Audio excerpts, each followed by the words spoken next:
Hi అండి అందరికీ. ఎలా ఉన్నారు? అందరూ బాగున్నారా?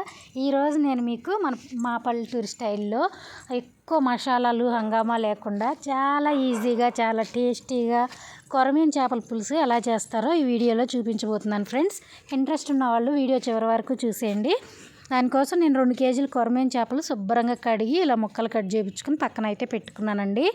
తర్వాత కూర వండటం కోసం మనం ఒక పెద్ద సైజు కడాయిని ఇలా స్టవ్ వెలిగించి స్టవ్ పైన పెట్టుకుని అందులో ఒక 200 ml 250 ml అంతవరకు ఉండేలాగా ఆయిల్ అయితే వేసుకున్నాను. ఇదైతే ఒక 2-2.5 కేజీల చేప కోసం అయితే ఈ ఆయిల్ వేసుకున్నాను ఫ్రెండ్స్. తర్వాత ఆయిల్ వేడైనాక ఇందులో ఒక 1/2 టేబుల్ స్పూన్ వరకు మెంతులు వేసి, మెంతులు కొంచెం వేగిన తర్వాత ఇందులో కట్ చేసిన 4 పచ్చిమిర్చి చీలికలు, అలాగే పెద్ద సైజు ఉల్లిపాయలు ముక్కలుగా కట్ చేసి ఆ ఉల్లిపాయ ముక్కలు కూడా ఇందులో అయితే వేసుకున్నానండి. ఇలా వేసుకుని ఉల్లిపాయలు రంగు మారే వరకు మనం ఇలా కలుపుకుంటూ ఫ్రై అయితే చేసుకోవాలి ఫ్రెండ్స్. ఇందులో మనం అస్సలు ఎక్కువ మసాలాలు ఏమీ ఆర్భాటం చేయవసరం లేదండి. కానీ చేపల పులుసు అదిరిపోతుందంటే మీరు నమ్మరు. ఇప్పుడు వండి మీరు రేపు పొద్దున్న తిన్నారంటే ఇంకా సూపర్గా ఉంటుంది చేపల పులుసు, తెలుసు కదా.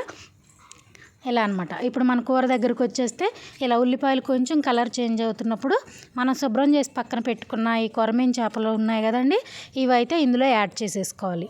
వేసుకుని ఒక్కసారి అయితే వీటిని కలుపుకోవాలండి. ఈ ఆయిల్ కొంచెం ముక్కలకు పట్టేలాగా ఇలా నిదానంగా కలుపుకుని ఇప్పుడు కూర సరిపడా కారం ఉప్పు అయితే ఇందులో యాడ్ చేసుకోవాలి ఫ్రెండ్స్.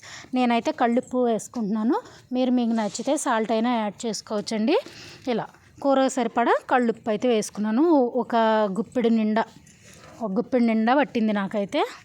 కళ్ళుప్పు కొలత చెప్పలేను కదండి, అందుకని. తర్వాత మనం ఇంట్లో ప్రిపేర్ చేసుకున్న కారం అయితే ఇందులో యాడ్ చేసుకోవాలి ఫ్రెండ్స్. నేను తీసుకున్న చేపల క్వాంటిటీకి ఒక 7-8 స్పూన్ల వరకు అయితే యాడ్ చేసుకున్నాను. ఇదిగోండి, చూశారు కదా. ఇలా కారం కూడా వేసుకుని ఇప్పుడు ఈ చేప ముక్కలన్నిటికీ ఈ ఉప్పు కారం కలిసేలాగా బాగా ఫ్రై చేసుకోవాలి ఫ్రెండ్స్. కొంచెం నిదానంగా కలుపుకోవాలి. చేప ముక్కలు మెత్తగా ఉంటాయి కదా, చితికిపోయే ప్రమాదం ఉంది, అందుకని. ఇలా ఒక్కసారి గరిటెతో కలుపుకుని వీలు కుదిరితే కలుపుకోండి, లేదంటే ఇలా చట్టు పట్టుకుని ఎగరేసుకుంటూ అయితే కలుపుకోవాలండి. ఇలా చూశారు కదా.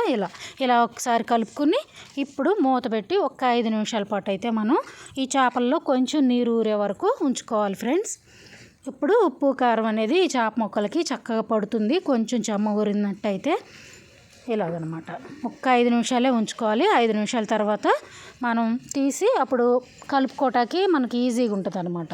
ఇదిగోండి, చూసారా. ఒక 5 నిమిషాల తర్వాత చెమ్మ ఊరింది. ఎలా ఉందో ఇప్పుడు మనం ఈ చేపల కూరలో ముందుగా నానబెట్టి పెట్టుకున్న 2 బత్తాకాయ సైజులంతా చింతపండునైతే ఇలా గుజ్జు తీసి ఆ చింతపండు రసాన్ని ఇందులోకి యాడ్ చేసుకోవాలండి. ఇదిగోండి, దీన్ని మనం వేసుకున్న ఉప్పు కారం చింతపండు సరైన కొలతలతో వేసుకున్నామంటే ఎక్స్ట్రా మసాలాలు ఏమీ అవసరం లేదండి. మనం వేసే ఈ చింతపండు పులుపు కానీ కారం కానీ మనం ఫస్ట్గానే యాడ్ చేసుకున్నాం కదా కొద్దిగా మెంతులు, ఆ మెంతులు బ్యాలెన్స్ చేస్తాయండి. చాలా బాగుంటుంది చేపల కూర ఊరే కొద్దీ.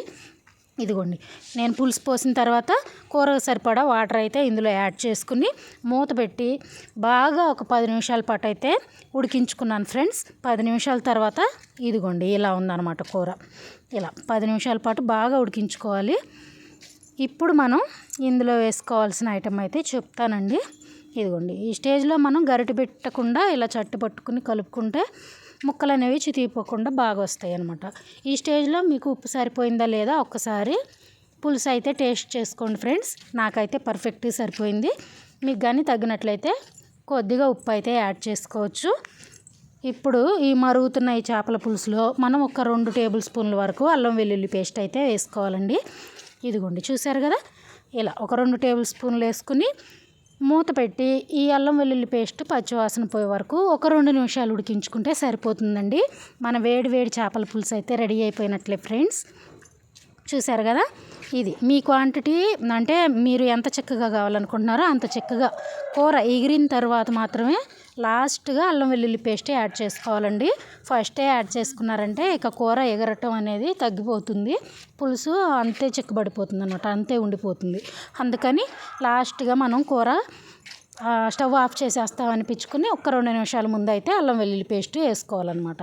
ఇలా నాకు అయితే సరిపడింది, చాలండి, ఇంత చిక్కదనం చాలు. అందుకనేసి నేను అల్లం వెల్లుల్లి పేస్ట్ అయితే యాడ్ చేసేసుకున్నాను.